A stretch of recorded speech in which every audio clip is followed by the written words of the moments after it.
They're rationing tomatoes in the supermarkets. We're told it's about supply chains, bad weather and the price of heating.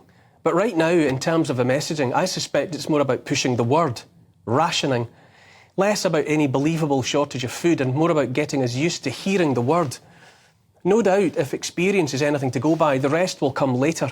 My money says the rationing app for our smartphones is already sitting on a hard drive somewhere, ready when we are. For now, it's more of a familiar process of psychological manipulation. Get us acquainted with the general idea of food scarcity so that we're well primed when the planned reality is unrolled. We were given the same treatment with words like lockdown and pandemic, mandate and denier, nudge, nudge. Rationing is a word from our parents' and grandparents' generation, a bit like war in Europe and fascist, and now they're back in fashion once more. Rationing. I ask you, while the landfills swell with fresh food dumped every day. The manipulation is invariably about an iron hand in a velvet glove, softly, softly, catchy monkey. Much of the messaging in the mainstream media is, and has been for years, redolent of World War II and the fabled Blitz.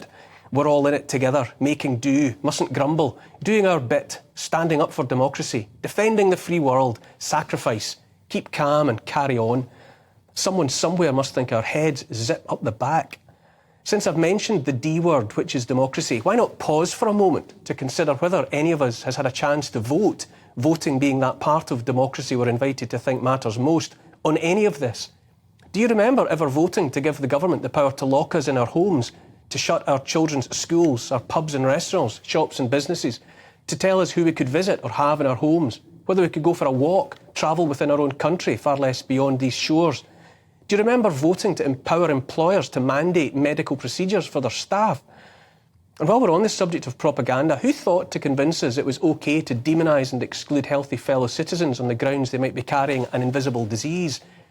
If you don't remember whether or not you were invited to get involved in a conversation or a debate about all of this, perhaps it's because you were, quite understandably, distracted most of the time by the bombardment of state-sanctioned messaging by politicians and the mainstream media.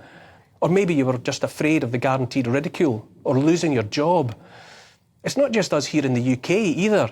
I wonder how many US citizens ask themselves when they voted to have their government send well over $100 billion to Ukraine at a time of critical hardship for millions of Americans unable to afford food or heating. Rather than ask questions, or in the case of the tax-paying citizens of East Palestine, Ohio, liberally dusted as they are with fallout from a vinyl chloride mushroom cloud ignited with the go-ahead of their own elected officials after a train derailment, perhaps querying why their predicament is not the stuff of a national emergency, while fish die in their rivers and their pets and animals die in the fields.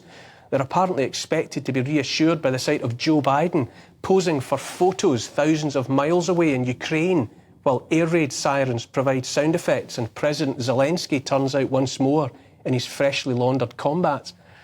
So many times over the past few years, I've thought to myself, who do these people think they are? All of them, once elected to office, herding us towards world war, taking away our natural freedoms.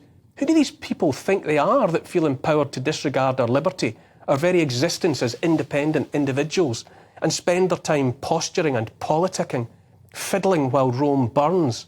Who do these people think they are, blatantly creating and then ignoring hardship, enacting policies to wreck livelihoods, economies, and the well-being of millions, and then standing by while real people suffer the consequences of their vainglorious, self-serving nonsense disguised by propaganda shaped only to distract? And by God, do they need to distract us? Let's stop for a moment and think what the reality of the situation is. The undeniable reality, which is that we already have the potential for more than enough food, energy and everything else, courtesy of existing technology, and therefore any alleged shortages in the West are only fraudulent fiction. I said at the top we were being familiarised with rationing and making do. There's a glaring paradox in all of this. At the same time as being nudged into thinking we must do without, we're simultaneously drowning in surplus of every sort. We have centuries of affordable energy under our feet, and yet we're bullied into a false reality in which fewer and fewer people can afford to heat their homes or put fuel in their cars and vans. Every year we bulldoze millions of pounds worth of food into landfills, while now being told to do without erstwhile familiar foodstuffs. We do much the same with clothes made in sweatshops and worn once before discarding into those same landfills. We upgrade our phones and other tech and put last year's offering in the bin, disregarding the lithium and cobalt and the rest of the precious metals mined by child slaves out of sight and out of mind. We'll soon be ordered to junk our gas boilers and our petrol and diesel cars. Our governments siphon our taxes into subsidies for wind turbines and solar panels that will themselves be yet more toxic landfill in 20 years' time. It's not just about consumables that we can actually touch. Every moment of every day we're deluged with information as well, data, so-called news, but made increasingly incapable of discerning how much, if any of it, is worth knowing in the first place.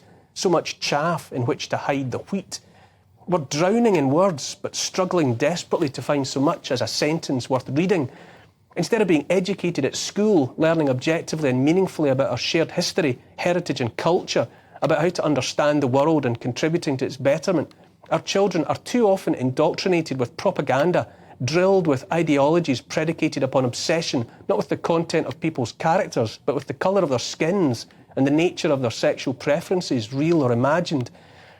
A television series that's been the work of hundreds, if not thousands of people spread over a year or more, an effort that was once the stuff of a shared experience keeping us engaged and talking together as communities for months on end, is binge-watched in a single night. In every way imaginable, our dopamine receptors, especially those of our children, are being bludgeoned into numbness. An 8-year-old boy with a smartphone and an internet connection can help himself in a week to more naked women in more positions and predicaments than Genghis Khan saw in a lifetime of murderous conquest. Sickening surplus and overload all around, and yet here we are, rationing food in our supermarkets. Pardon my French, but what the hell? Rationing tomatoes is just a symptom of how corrupted and bent out of shape our food industry has become, at the mercy of greedy corporations committed only to profit for the few at the expense of the health of the many. Let me stress not one jot of this is the fault of farmers, those out there in a government-made maze of regulations and obstacles to the job of producing healthy food for healthy populations. EU regulations make it legal to label as milk the white liquid obtained from processing almonds and oats. There are to be ground-up crickets in the bread and hundreds of other food products besides. Industrially processed vegetables are labelled chicken, fish and mince. They make oil from sunflowers and rapeseeds, process away its rancid, toxic nature and sell it in food and as salad dressing and as an ingredient in soap powder for getting stubborn stains out of clothes. It's in baby food as well. Tomatoes aren't in season in the UK in February, as you might have noticed. Why should they be? Why aren't we concentrating our attention on what food is in season and local and good for us and teaching people how to cook it? I travel a fair part of the length of this country every week between my home in Scotland and this studio in London. Aside from the odd moment or two of built-up area, the vast majority of the landscape is green fields. Why aren't we making the most of the fertile land with which we're blessed, instead of lofty talk of handing a third of it back to the beavers? If food is at a premium, reaching a point where rationing might be required, why are we paying farmers to get out of the business altogether and sell off their land to transnational corporations for God alone knows what purpose?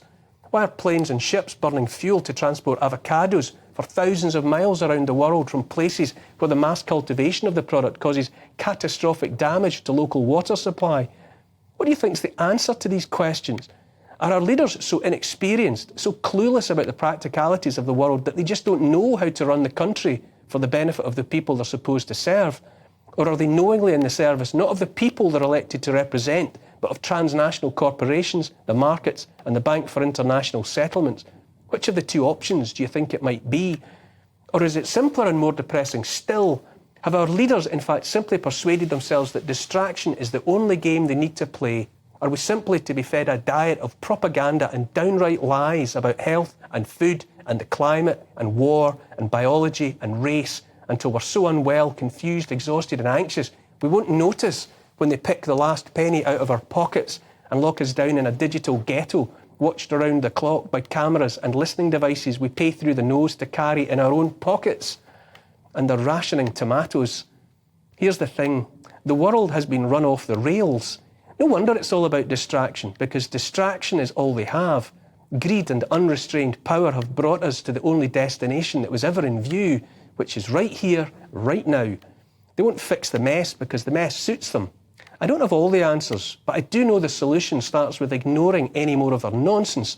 The problem is not with the tomatoes they're rationing. The problem is the surplus of lies they keep selling. Stop buying them.